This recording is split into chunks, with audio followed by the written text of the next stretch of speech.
Good afternoon and good morning to those of you that have joined us from overseas.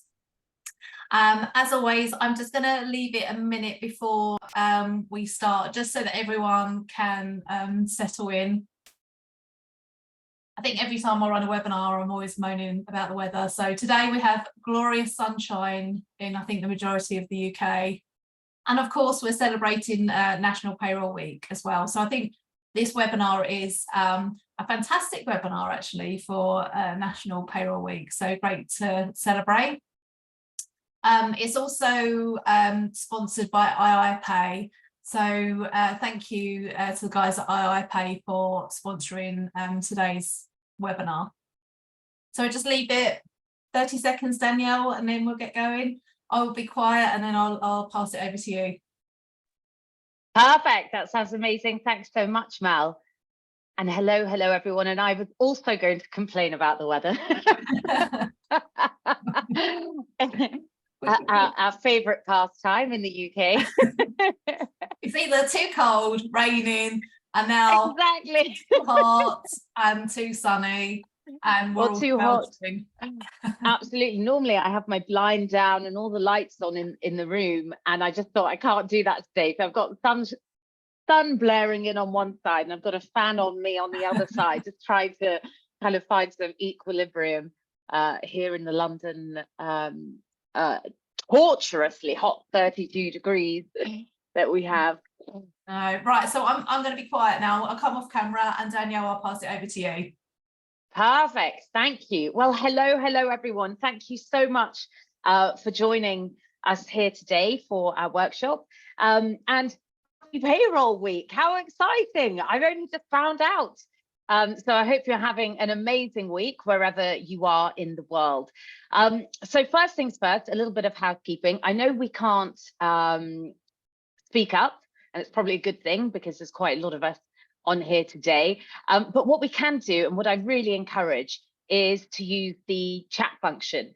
So if you want to pull up the chat, the webinar chat, and say a quick hello and get used to warming up those fingers and interacting with us on the chat today, that will be amazing. And I will be fabulous. Hello. Wonderful. Thank you. Oh, all the way from Texas, from the Netherlands, from Berlin. This is amazing. Canada, all over the world. Absolutely amazing. Well, wherever you are, a big thank you for joining us for your workshop today, which is about excelling in payroll and unleashing your resilience for professional growth. Oh, we've got a Q&A in already. Hello. So if you've got a question, please do feel free to pop it into the Q&A. I normally would say put it in the chat function, but I think because we've got so much going on, if we've got a question, a specific question, do pop it into the Q&A. And I'm going to keep that up on my screen. I have a whole variety of screens in front of me, so I can see as we're going along what's being sent over. But amazing. Thank you so much for all of those wonderful hellos, and I hope you are having a fabulous week so far. So as payroll professionals, you play a pivotal role in ensuring the smooth operation of your company. Every single day, you're juggling numerous responsibilities, whether that's ensuring accurate payments to staying updated with ever-evolving compliance regulations. It's a high-pressure role. I think there's no denying that.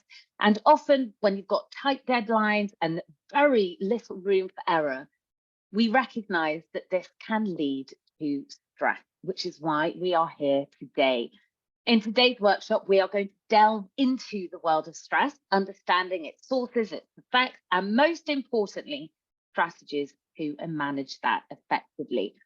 Now, stress isn't just a personal challenge. It really can be a hurdle in our path to professional excellence. If you think about how many times you haven't put yourself forward for something, or you haven't quite had the energy to go for your dreams or whatever it might be, imagine where you could get to in your career, the planning, the strategies, the energy that you could put towards unleashing that professional growth that you are looking for. So by understanding how to navigate through stress, we not only safeguard our health, but also bolster our career success. Now, managing stress is only one part of the equation. Equally important is building resilience, and that is our ability to bounce back from setbacks, to adapt to change, and to continue to persevere even in the face of adversity. Now, for those, well, all of you here in the payroll sector, resilience isn't just a valuable trait, it really is a necessary one. And I've been working with IIPay over the last maybe a few years now, and they said to me, we want you to talk to other people in payroll about the same things that we're learning about, which is how do we develop and unleash this resilience for our mental well-being, our physical well-being, and of course for our professional growth as well. So today we are embarking upon a journey of empowerment, and that is very much my brand of psychology and coaching and training, which is to feel empowered as an individual. I want you all to walk away today feeling like, yes, I understand more about stress, why I respond to things in the way that I do, and how to manage those stress responses. So hopefully by the end of this workshop, my goal is for each of you to leave feeling like you have some actionable strategies to reduce your stress and to enhance your resilience. So you may be thinking, that all sounds absolutely wonderful, but who on earth is this person who's talking to me? Well, I am Danny Haig, and I own a consultancy based in London, and we work globally. We specialize in leadership and well-being development, and our focus really is to enable people to reach the careers that they want to get to today and tomorrow. And we work globally with some of the world's largest organizations. We are coaches, business psychologists, neuroscientists, leadership specialists, well-being specialists, sleep specialists, parenting specialists, you name it. We cover it, anything from a holistic point to help people develop their careers and all of the skills necessary to do so. So that's my business, and this is me. I am Danny Haig, as I said, and I am a business psychologist. I'm also a psychotherapist and a qualified business coach, soon to be doctor. And I'm the principal business psychologist at DH Consulting, and I deliver one-to-one coaching and also leadership and well-being workshops such as these. And if you have any questions as we are going along, please do feel free to drop them into the Q&A, or if you want to share an anecdote or some information. Sometimes people share book recommendations and quotes and all sorts of different ideas, whatever it might be. Please do feel free to share in the chat function as we are going along, because it really does just add to the colour of the workshop and sharing your ideas and your experiences and so on and so forth. So let's start looking at what we're going to be talking about today. Well, at DH, stress is a big topic, as I'm sure you can imagine. Psychologists talk about stress a lot in the workplace, and we have about 20 to 25 workshops and approaches to stress because it's huge. It's a big topic, and there's so many different approaches that we can take when we look at stress management and building resilience. So I thought, let's go back to the beginning, because I don't know where we're all at in the workshop today. And I always think when we're starting a journey together, we best start at the beginning and the start point. So we're going to understand stress a little bit, deep dive into it and its impact. Then we're going to look at resilience and a very particular approach to resilience, which is my personal favorite approach to resilience. And then we're going to look at how do we build up our toolkit to build and nurture our resilience as well. In particular, looking to the role of, well, the payroll role. So I probably made myself laugh a lot more than anybody else there. So without further ado, let's have a little think about stress, and let's do a quick overview. Has anyone here ever been stressed? Yes, no, maybe, I'm not sure. What? Yes, sure have. Absolutely. Of course we have. Of course. We've all experienced stress Okay, definitely, definitely. Ah, okay, of course. But what is stress? Like Sarah just said, do you even work in payroll if you're not stressed? Autumn's just said that she covers payroll for 9 companies around the world. When am I not stressed? Okay, so we definitely are feeling stressed in the chat today. But what is stress? What do you think? What is stress? Really interesting. And I do this all the time whenever I begin any workshop on any topic. Let's take it back to the beginning. What is stress? Okay, so we've got some messages. A pain in the neck, so absolutely. Overwhelm and worry, physical, mental exhaustion, a lack of sleep, feeling overwhelmed. Okay, feeling out of control. Are these ideas resonating with anybody else? Is anyone else reading these comments on what stress is, or hearing what I'm saying and thinking, yes, this is definitely me? I value nap time these days. Oh, I love a nap time. I love a nap time. When our circadian rhythm at about 3 p.m., we start to drop off. Oh, it's 3 p.m. in the UK, but I am actually feeling energized because I'm here with you all today. But normally 3 p.m. is roughly the time when most of us think, oh, I could have a little nap now, which is nice. Right. Okay. Internal conflict, fear of messing up someone's pay. Absolutely. Well, stress really is a body's method of reacting to a challenge or a demand. And it does involve, as many of you have said, involving a physical, mental, or emotional strain or tension. What you might not know is actually that there are different kinds of stress that we have in the world. So we have distress. Now, distress is, oh, one second, let me just interact. Susan, don't feel selfish about doing this webinar. Please do not feel like that, because you cannot give from an empty cup. We have to learn to look after ourselves before we can give to others and to our roles and to our lives and so on and so forth. You are supposed to be here. It is very important that you take time out for yourself. So distress is negative stress. So when we feel in distress, this can lead to health problems. It can lead to decreased performance. It can cause anxiety or concern, which it sounds like some of you are experiencing yourself.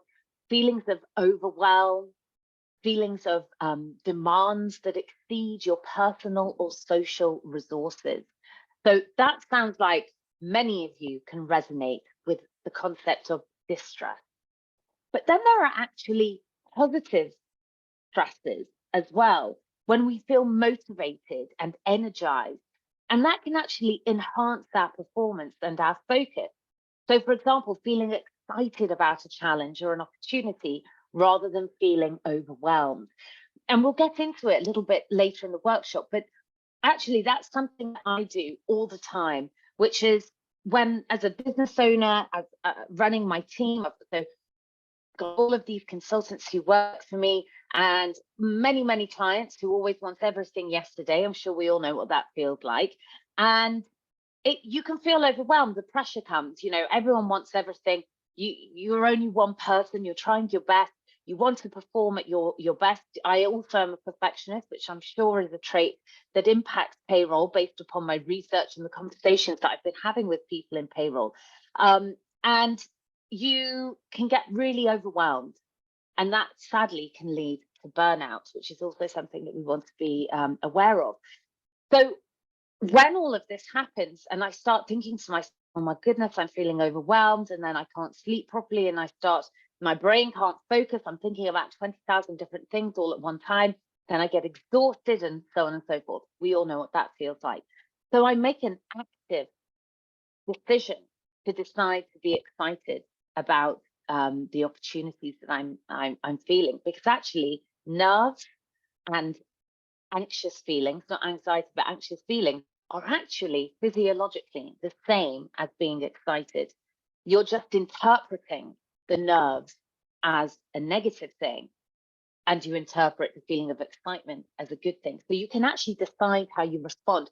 And that's very much what eustress is all about, which is about seeing the positive side of pressures and actually thereby controlling your response to the stressor, and we'll get into that in a little bit of in later in the session. But let's talk about stress payroll specifically. So I did some research, and there's a lot.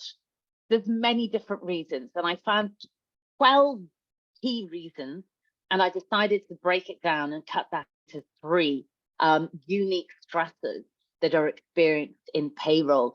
So tight deadlines, ensuring that payroll is processed on time to meet the needs of employees, and also regulatory requirements. Second stressor, accuracy pressure. Mistakes can lead to financial consequences, so employee dissatisfaction, and then additional work to then rectify those errors. And then 3, legal compliance. So staying updated with changing payroll laws, maybe payroll rules across the globe. Some of you are working on different organizations globally, and ensuring complete adherence to avoid penalties and legal complications. So these were the 3 key unique stressors that I honed in on from all of the work and research that I carried out. So there's a lot on top of everything else, obviously, and on top of being a human in 2023. So there are obviously additional pressures as well. So understanding and addressing stress in the payroll industry is vital so that you can shift that mindset of concern, anxiety that decreases performance, and shifting it to positive stress response, which means that it actually enhances your performance, enhances your focus, and reduces those feelings of anxiety and fear, and enhances that sense of, I can do this and I'm excited to learn more. So what are these symptoms? How do we know if we are stressed? Well, as some of you mentioned, stress isn't just a mental response. It can actually be a physical response as well. And it can lead in the long term to many negative problems, such as heart disease, obesity, diabetes, gut problems, back pain, headache, anxiety, depression, asthma, premature aging, and actually and death as well, premature death. So it's a big problem, and it's certainly something that we need to think about. Living in a state of chronic stress can reduce your life expectancy and can increase the chances of you getting these diseases and problems as well. So both mental and physical disorders. So I know that's a serious statement to make, but sometimes we do really need to understand quite how serious problems are so that we can be kind of kicked into gear to do something about it. So as a psychologist, I study mental health and well-being a lot, as I'm sure you can imagine. And of course, stress is a major factor in people's lives. Too much of it causes mental and physical health, leads to, as I've said, mental and physical disorders. So as a result, I try actively to try and help people avoid stress, but strictly speaking, reduce the impact of stress. But it turns out that's not really the full picture, because awareness of the negative effects of stress can be really useful in combating them. It's also really useful to be aware of the impact of our perception of stress and how our perception of stress impacts us as well. So if we perceive stress to be negative, then it has a worse impact on us. Whereas actually, if we perceive stress as as opportunities and our ability to grow and enhance our skills and to show off what we're capable of doing, actually it can have benefits. So I can tell you from a personal experience that too little pressure can make life quite dull and boring. And being bored and having too little pressure on us or stress is actually just as bad for our well-being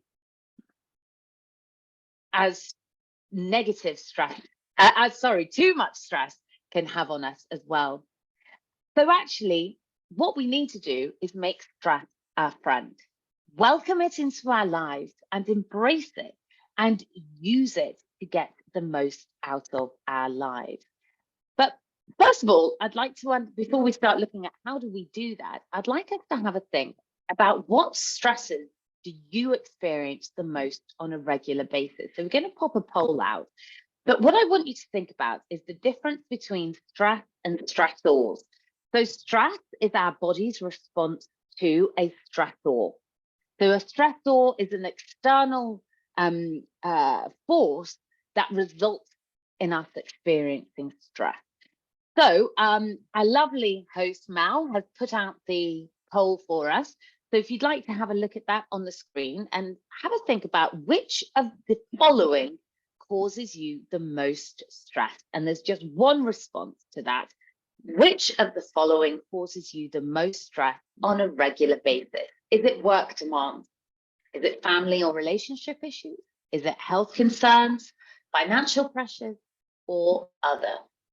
And so Mel will let us know when we've got most of those polls in, but have a quick think about what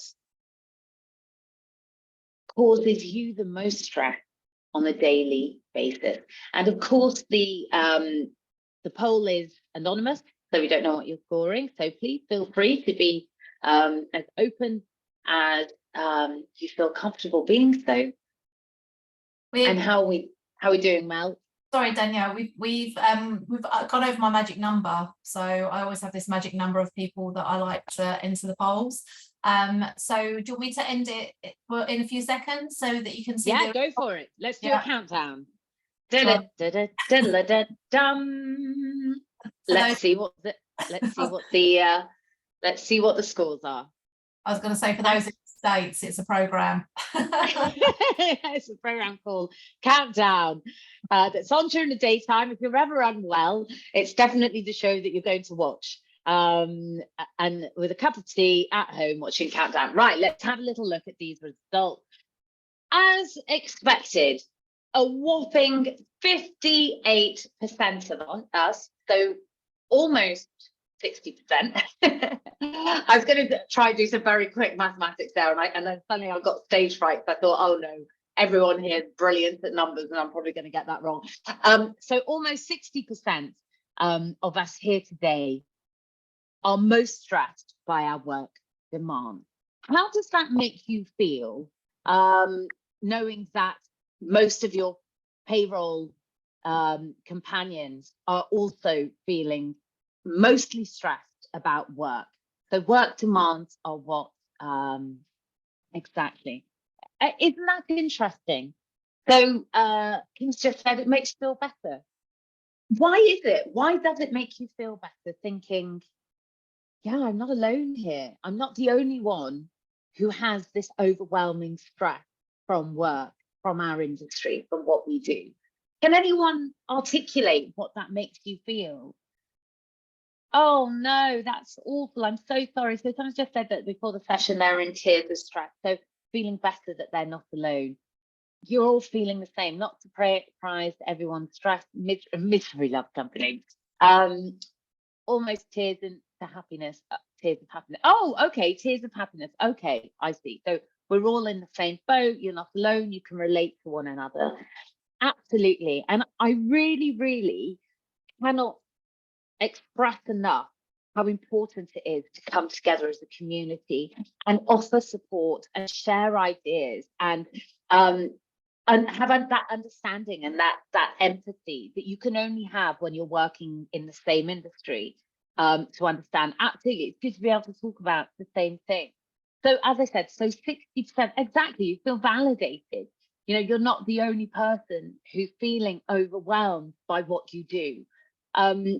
So absolutely brilliant. Okay, so first of all, I really wanted to do that, and that was the outcome that I was actually looking to get and what I assumed was going to happen, which is work is the biggest stressor in the majority of people's lives here today. So you are in the right place, you're in good company, we can support one another. And for those of you who also don't find that work is the most stressful thing in your life, perhaps you can offer ideas and support of how you manage the pressures of the payroll industry as well. So brilliant. Thank you so much for that. And thank you very much for sharing. So I guess we better start talking about resilience. So we know what stress is. We know that it's a physical response, and we know why we need to care about it for two reasons. Well, three key reasons. One, it impacts our mental health. B, it impacts our physical health. And C, it can actually stop us from performing at our best in a job that requires us to be very precise and to be able to manage stress. So why are we talking about resilience? Well, I've been studying and researching resilience for a very, very long time. And it's something that we need at the best times. But life can be very difficult. It can be exhausting, and it can be very confusing. And when we don't have a resilient mindset, it can have an even bigger impact on us. Our resilience is almost like an immune system to stress. That's the way that I perceive it. So why do we need it? Well, according to Gallup's annual Global Emotions Report, yes, that does exist, people all over the world are more stressed than ever before. And nearly 40% of adults from over 146 countries reported having experienced worry or stress the day before the survey was carried out. So not only are 60% of you here stressed out from work, but 40% of the people who reported on the survey also feel the same. And it's no news that stress triggers anxiety, depression, and can cause sleep problems, social withdrawal, anger outbursts, obsessive compulsive behaviors, you name it. And we're moving towards a society where an increasing number of us are facing mental health problems that stem from high stress levels. So when stress impacts us and we don't manage it, it starts to wear away at our ability to then handle it in the future. And that is our resilience. Now, resilience is known as bounce back ability. Has anyone ever heard that before? Bounce back ability. Anyone heard it? Yes. Oh, brilliant. People are starting to share their ways of managing stress as well. Amazing. Thank you. I love that community feel. Amazing. Thank you so much, everyone. Speak up. Well, bounce back ability sounds brilliant. I want some bounce back ability, but what does that really mean? Not all of us here today have been through hard times. I'm almost certain that all of us have been through some hard time in our life, whether it's loss, whether it's betrayal, whether it's toxic situations, relationship pain, medical concerns, financial worries, heartache, concerns about children. We're all here. So sorry, I just read a message about someone taking short walks away from their desk, and I thought they were saying they were taking a short walk away from their desk right now. And I thought, okay, good for you, do what you've got to do. But we're all still here. We've all been through those difficult situations, and we are all still here. We have physical resilience to keep on going. But how have those things and those pressures and those knockbacks in life had an impact on our mental health or our mental mindset without realizing it? Have things taken you a really long time to get over? Stress impacted the way that you present yourself to the world, the way you put yourself out there to achieve the goals that you want to achieve. Perhaps your trust in people, perhaps your trust in yourself. Maybe you haven't pursued a life goal that you'd really like to, or maybe you haven't embarked upon that relationship that you're craving. Well, that is what resilience is about. It's about handling difficult situations and maintaining your mindset, maintaining your self-belief, keeping your confidence, your get up and go, and keeping that fight. Now, everything that I teach in my work with companies is about self-empowerment. I don't like making people feel like they are victims to stress or victims to whatever's going on in the world. It's about feeling empowered, realizing the strength that you have so that you can keep that get up and go and you can fight all of those challenges. Now, Resilience is not about carrying on regardless to how you feel. And it's not about being a superhuman. I know loads of workshops are like, yeah, let's make ourselves superhuman doing X, Y, Z. It's actually about understanding why we are feeling the way that we do and developing strategies and the tools to help us deal with situations more effectively. Resilience is a really, really important topic for me because I used to have no resilience and my work life was a nightmare. And I never quite pushed myself as far as I could go. And I never took opportunities that I wanted to take.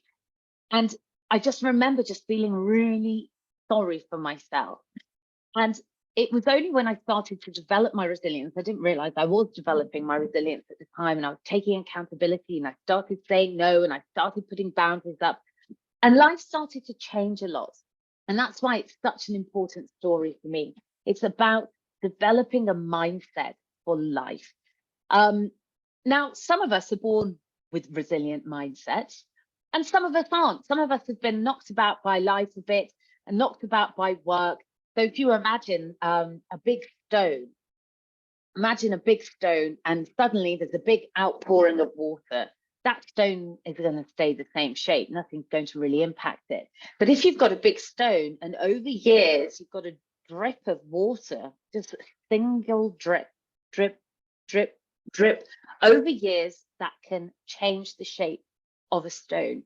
And that's the way that I see that life can have an impact on our mindset. You know, it's not generally like one massive event. It's normally lots and lots and lots of little repetitive events that slowly wear away at our mindset. And that state of being can fluctuate depending on our life situations at any point in time. So if our resilience has eroded slowly over time, and maybe we're not bouncing back from normal stresses and pressures like we used to or like we want to, then this is definitely the workshop for you. It is now time to start thinking about how to manage those stressful situations. Take a step back and think, I'm going to start making a change. Exactly. Thank you, Lucian. Has put a great point out there, which is learning to say no and meaning it, establishing healthy boundaries in life and work. Amazing. Learning to say no and being okay with it. It really does work wonders. Changing jobs if necessary. Absolutely taking control. But this is why I love teaching about resilience, because once we learn these skills, we really can start to enhance our true potential as individuals. Now, when I talk about true potential, I'm not talking about us all becoming billionaires. For some, that might be the case. I'm really talking about that true potential in life, which means inner calmness, being able to leave work at work, not feeling anxious and worried every time we feel uncertain or incapable. It helps us manage anxiety, depression, imposter syndrome, procrastination, relationship issues, our health. It covers every element of our life, because it's a worldview. And once you master it, it sets you free. And I know so because I worked on it for myself for years. Amazing. Okay, so let me show you how I measure resilience. This is my absolute favorite way of looking at resilience. And it's actually a little bit more complicated than our bounce back ability. I think that this model is probably the most useful way of us looking at resilience. So I'm going to take you through each of these 4 quadrants. And I want you to have a think about yourself as we're going through the 4 different sections. But it might look a bit complicated, but it actually makes perfect sense. And it's a really great way of thinking about different areas of our lives that we might want to work on.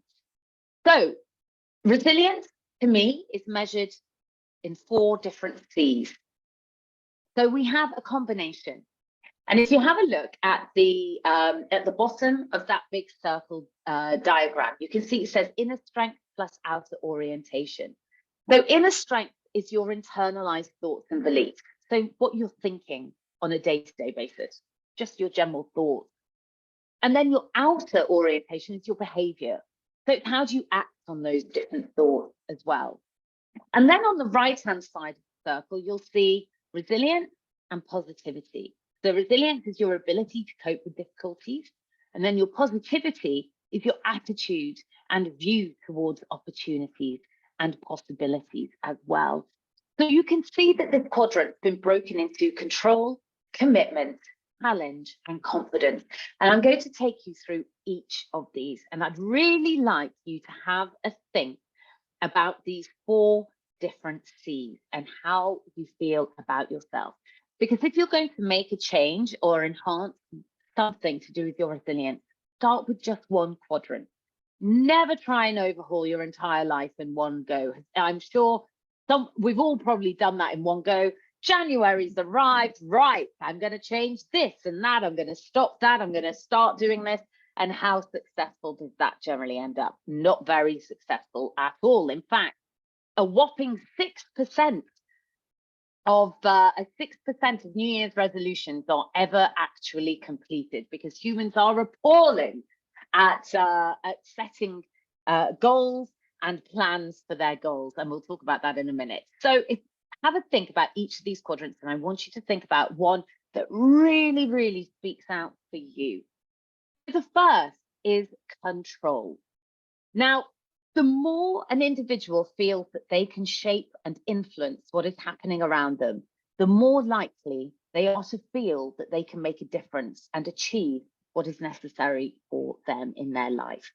This is a very well understood concept, especially when it comes to stress management and peak performance. Now, remember, in payroll, this is one of the things that really stresses people out in payroll, is the performance aspect, the perfection, the very small room for error, and the amount of different people that you're navigating, your roles, all of, different countries, all of those different things, updated systems, so on and so forth. Control is really important when it comes down to peak performance and stress management. Now, what you might not know is that you have 2 different kinds of control in life. You have life control and you have emotional control. Life control represents what many people to understand control generally. Now, this captures the idea that the individual believes that they have sufficient control over factors that influence their behavior and their performance for them to believe that they are capable of achieving what they set out to believe. Basically, you believe that you have control over your life. If you want to do something, you can do it. You have self-efficacy. Has anyone ever heard of that before? Self-efficacy, your belief in your ability to shape your life and your control. Brilliant. Have this drilled into you. It's a really important concept. If you haven't heard of it before, take note, have a read up on it. Life and when you want to shift a mindset, it's not just about turning up to a workshop and walking away. It's about making an investment into your life, into your mindset. So self-efficacy, believe in your ability to shape your life. You have control over it. So those with high levels of control, they feel that success is down to them. I have got that promotion because I earned it, not because you wore your lucky pants, not because Sarah went on maternity leave, not because someone left or whatever happened. It wasn't luck. You achieved it because you earned it. That is what self-efficacy comes down to, believing that your success is down to you, your attitude towards whatever it is that you're achieving. And you cannot be prevented from achieving it because you believe in yourself. Now, people with high levels of life control, they generally don't need external validation or encouragement from others. Now, of course, that's always lovely to be told you've done a good job and thank you, and that's brilliant. But you have an inner belief that gets you through. Those with lower levels of life control, they don't possess that inner belief, and they're much more likely to seek support and encouragement from others, which then means that you're dependent upon other people for validation or support. Studies repeatedly show that that the less people feel they are in control, the more they feel stressed. And then that can lead to negative consequences. You have inner strength and believe you are in charge of your destiny. You have an internal locus of control, and therefore you know what you put in and you know what you're going to get out. Being optimistic, is really important to lower anxieties and worries. You feel in charge of your life. This too shall pass. I love that so much. Do you know that J.R.R. Tolkien went to my school? He's a very famous alum. I am very, very proud of that fact. But if this is ringing out to you, start looking up self-efficacy, look up things, internal locus of control versus external locus of control, and start investigating into this. If it's ringing true, this is your pressure point. Go for it. This could be the key to building your stress management. Now, let's look at emotional control. So resilient people spend a lot of time and energy focusing on situations and events that they have control over, because they put their efforts where they can have the most impact, so they feel empowered and confident. Those who spend time worrying about uncontrollable events often feel lost, anxious, helpless, and powerless to take action. So the difference often becomes apparent when individuals are asked to take an additional task, and the response typically can be different. So those with a high level of life control are much more likely to respond saying, okay, leave it to me. They may not know yet whether they can do it, and they may otherwise be already busy, but they'll have a sense of can do.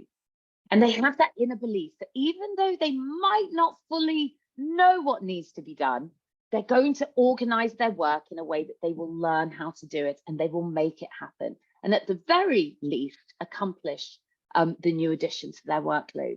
Now, those who have a much lower sense of life control are more likely to respond cautiously.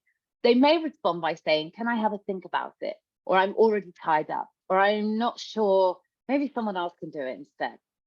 Now, they may not be busy, or they may have the time or the capacity, but actually they're just concerned that they won't succeed. So I think when you're offered an opportunity, do think to yourself, am I going to turn this down because I'm completely overwhelmed and there's no way I could take something else on? Or are you not taking it on because you're worried that you can't do it? Are you worried about your skills? So have a good think about that, because there's nothing wrong with strong boundaries, but also maybe you need to push yourself that little bit more to realize just quite how capable you are. So emotional control. Emotional agility is a big topic that I train a lot. It's something very important for us to think about. Emotional control. If this you're thinking, I do not feel emotionally in control, have a look into that. It's a really important, emotional agility is really, really important. Yes, I do have recommendations for Stoic philosophy reads.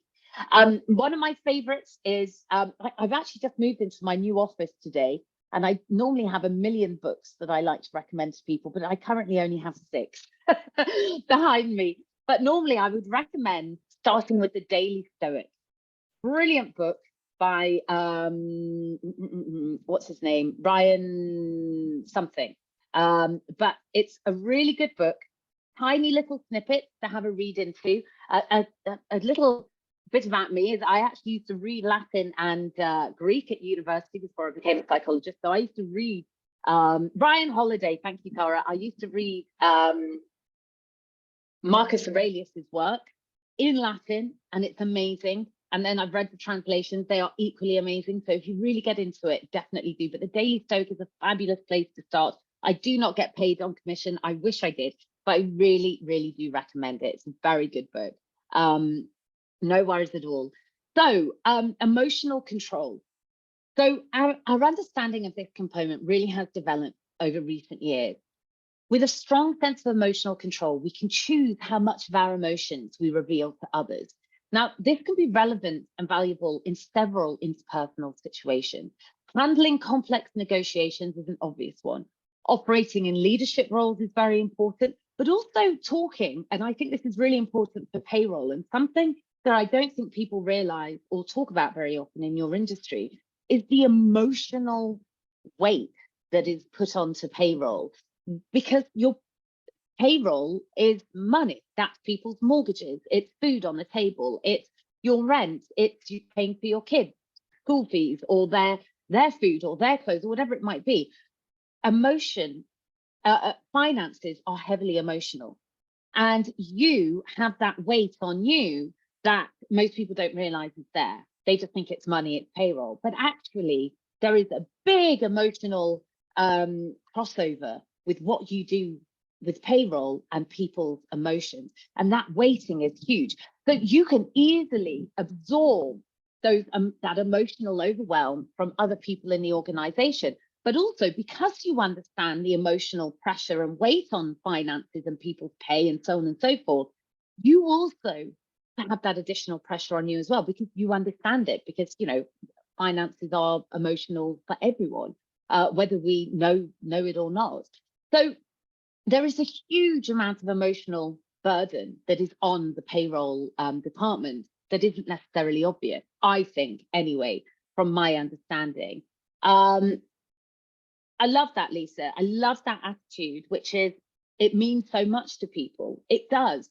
And if you perceive it in that way and you believe and have this emotional control, then it's definitely going to be empowered.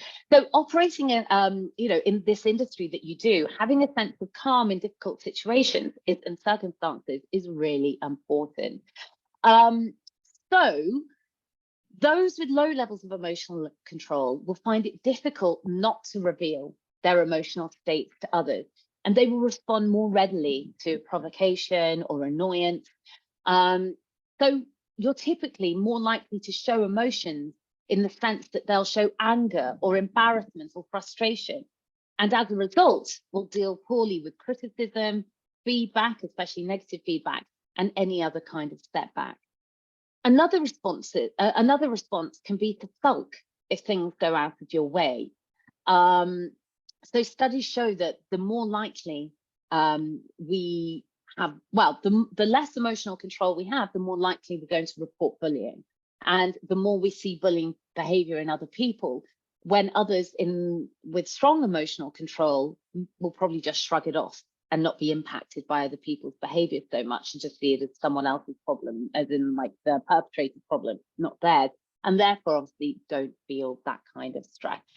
Amazing. Definitely read up on it. It is one of the most important things that you can do. In fact, these are the top 3 workshops that I love delivering to most organizations. They impact everyone at every single level of your career. One is financial well-being. So understanding your emotional attachment and relationship with money. We all have a financial relationship. Emotional agility, how to harness our emotions and not control them rather than being controlled by them. And then finally, resilience. So these are really key workshops and definitely good things to have a look into. Right, so we've looked at control. Control is 2 different things. It's life control, self-efficacy, belief in your ability to do something. You can do what you set your mind to. Life happens because you've made it happen. It doesn't happen to you. You have an internal locus of control. You don't look to others and the world around you for support. You know what you are capable of doing. And then emotional control, which is emotional agility. You don't have to show the world how you're feeling all the time. You can respond to stressful situations. And you understand the emotions of others as well, and that it's not your responsibility. I feel like I'm having a Beyonce moment here. I've got my fan on me and my hairs are blown all over the place. So sorry about that. It looks like I'm fidgeting so much. Right, quickly. Oh, there's so much to talk about. Right, so confidence, the second of the C's. So have a think about this. Perhaps you're thinking, yep, this is definitely me. My confidence is definitely low. Right, getting my FPC, help counter my input. What's FPC? Someone's just said that it helps with their imposter syndrome. So that sounds like it could be useful. Amazing. CPP, FPC. I need to know what these are. Fundamental. Brilliant. So you started to realize what you are capable of. Brilliant. I love that. So confidence. You have an internal belief in yourself. Now, this is not to be mistaken with arrogance, and that's the opposite of inner strength, actually. Arrogance is kind of pretending to be confident.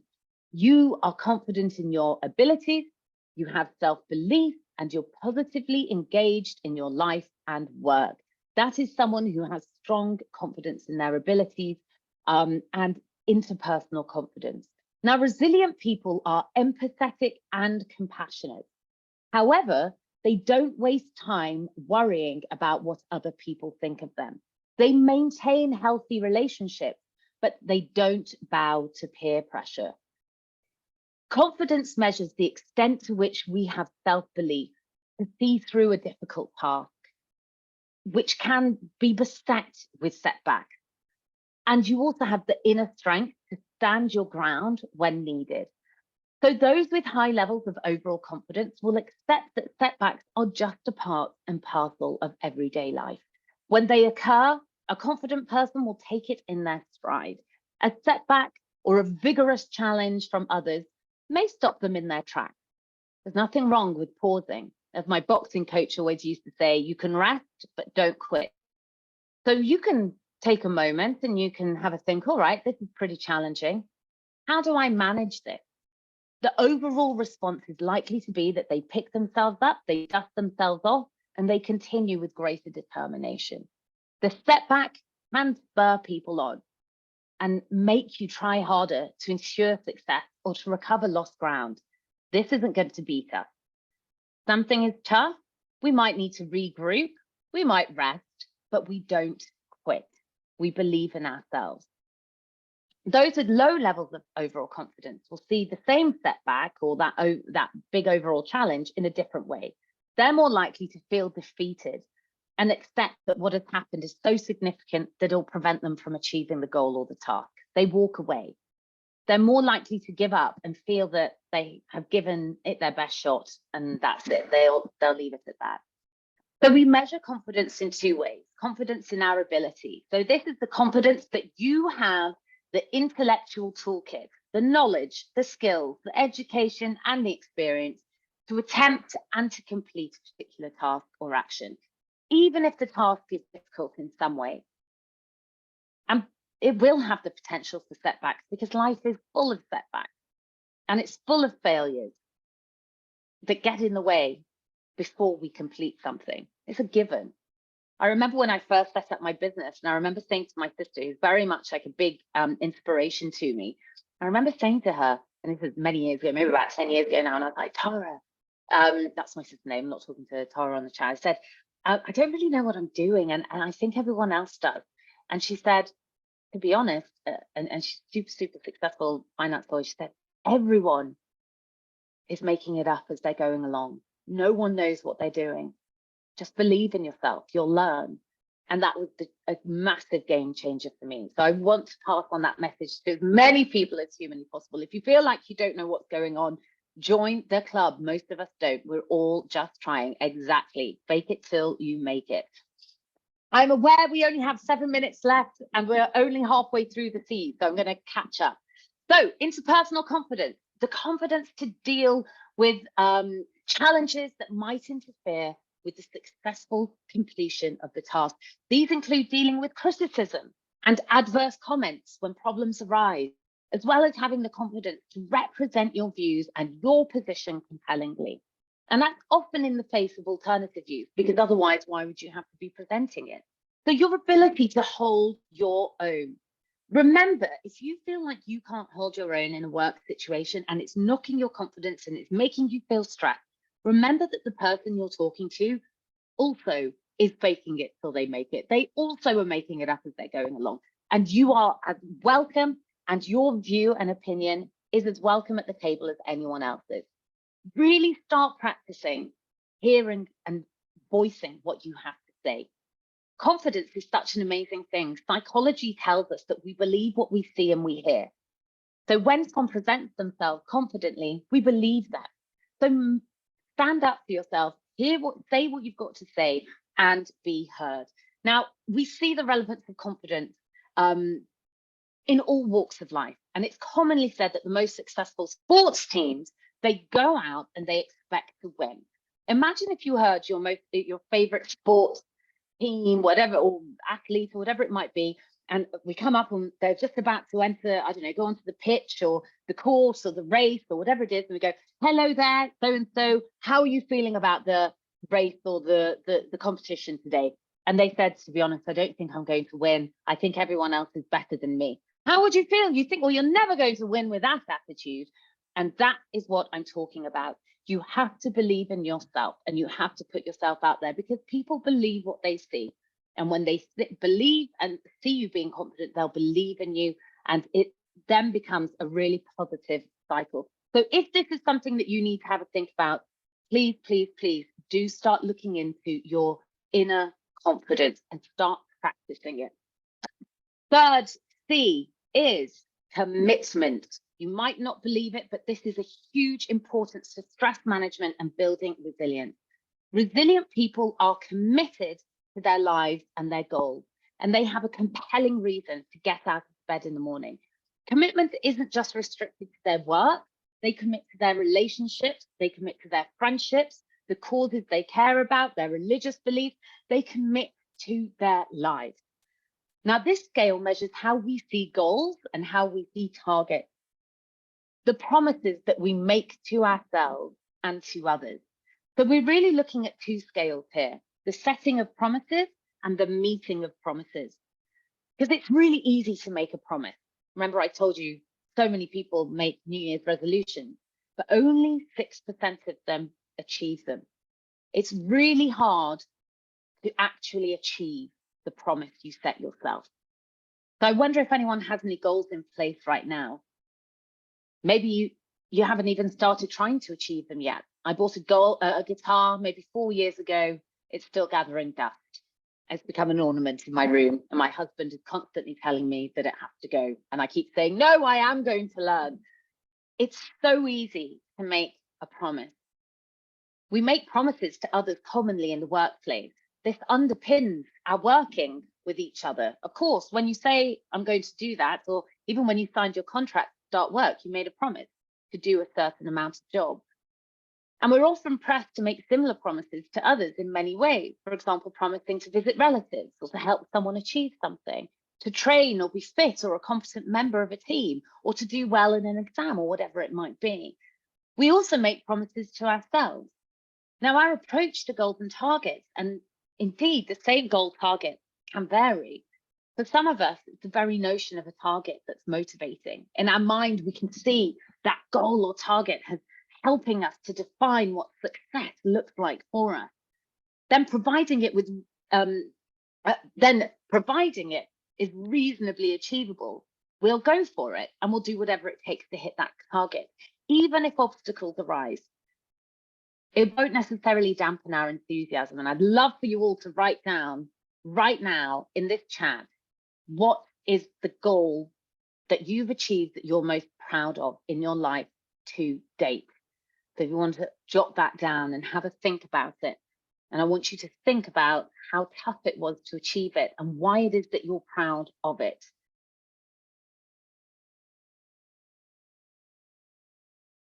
How hard were all of these achievements? What is your proudest achievement? And how much did you commit to it?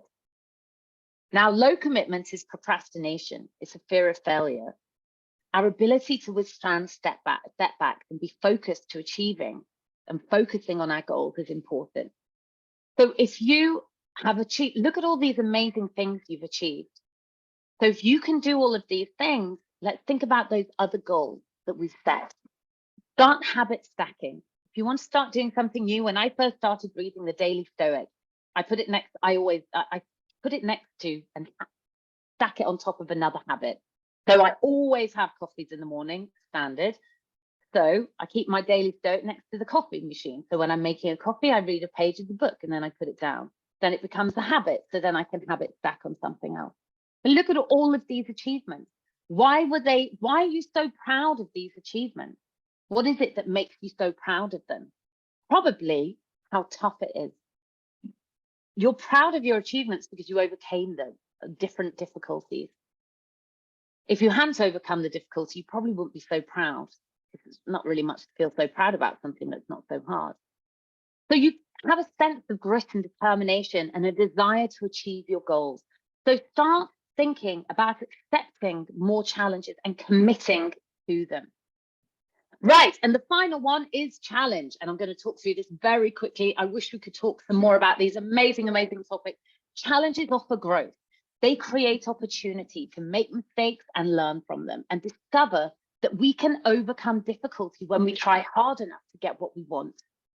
So when we are stressed, you have to think about the positives. What am I learning here? What are the opportunities? But not all challenges help. Some are too easy or too hard at certain points in your life. How have you approached the challenges in your work? How have they helped you learn and succeed? Our attitude towards a challenge, if with positivity and a mindset for growth, can be one of the best things that we ever do. A desire to learn more and push ourselves outside of our comfort zone with a positive attitude, a desire to learn more, and engagement with the challenge. Resilient people view a difficulty as a challenge, not as a paralyzing event. They look at their failures and mistakes as lessons to be learned and as an opportunity for growth. I wish we had more time to talk through, and I really want to make sure I cover the last slide, which is some takeaways. So we've covered the 4 C's of resilience. It is a big topic. Our brains are hugely complex, and we all have individual differences, different goals, different mindsets, and so on and so forth. I really want you to have a think about making just one little change today to help build that resilience, reduce that stress response, to help you excel in your career. Now, remember, resilience can fluctuate over time in response to different events. It's a mindset. It influences our entire attitude and outlook on our life.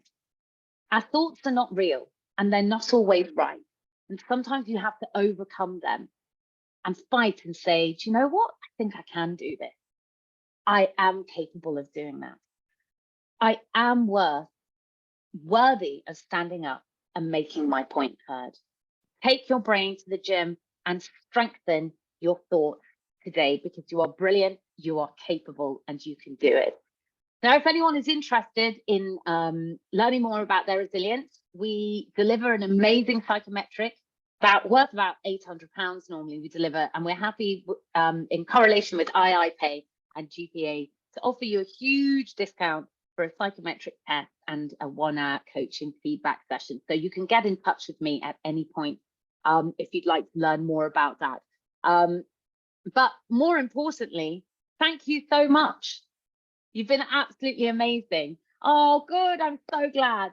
I'm really glad that you've enjoyed it, and thank you so much for your amazing participation. I will definitely send some slides over. Oh my gosh, these words are amazing. Thank you. That means so much to me because it's such an important topic. Please connect with me on LinkedIn. Add me. If you've got any questions, you can contact me at any point. I make a massive effort to get back to everyone in my messages. So, and if you want to drop me an email at any point, then please do feel free to do so. It's been an absolute pleasure with you today. And of course, I'm going to be at your symposium. Yes, on the 28th of September. Yeah, so if anybody wants to meet Danielle in person, she's going to be at the GPA symposium on the 28th of September in the morning at the Rosewood Hotel, which is near Holborn. It's a free event, so everyone's welcome. It's on our website, so just click over to the website and go on to events, and you're more than welcome to be there. But anyway, I think the time has come to the end. Sorry, Danielle, thank you so much. No, sorry, thank you so much, everyone. You've been amazing. Have a brilliant day, and do connect, and I'd love to keep in touch with all of you, and hopefully see some of you on the 28th of September. Thank you so much, Mel, for inviting me, and have a wonderful day. Thanks very much. Bye, everyone. Bye.